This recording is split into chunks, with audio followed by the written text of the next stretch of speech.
No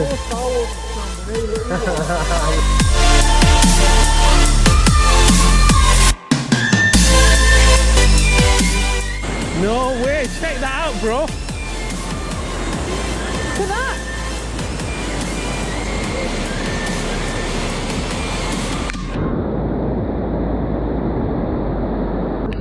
Absolutely mental, the power of that water. Yeah. Oh my god, yeah.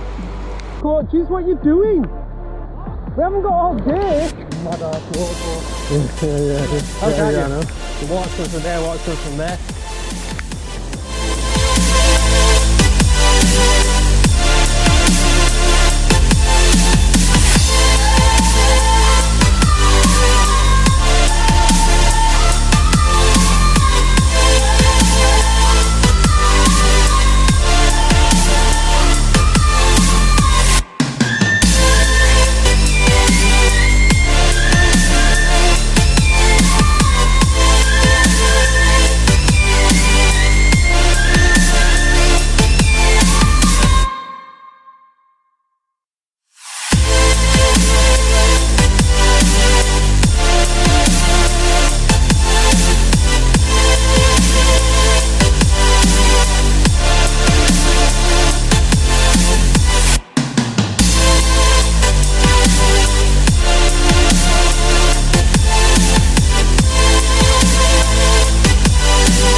Yeah.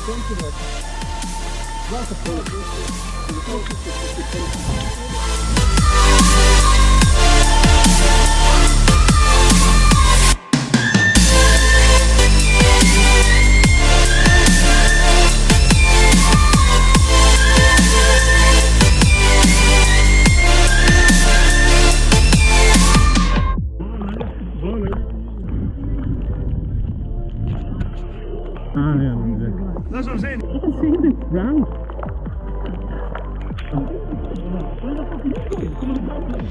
An hour and a half. About 10 minutes.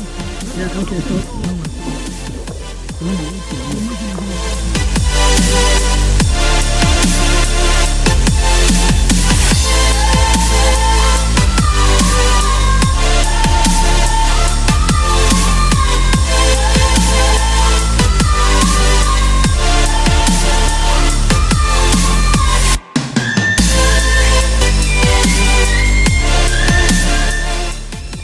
You can probably explore it.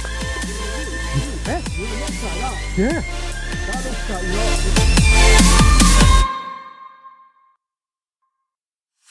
Oh, look at that. That's awesome.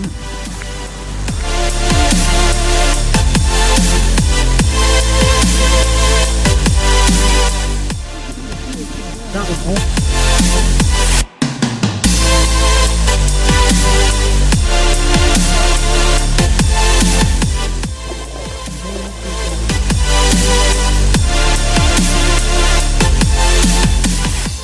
Can't use this. You're always half dead.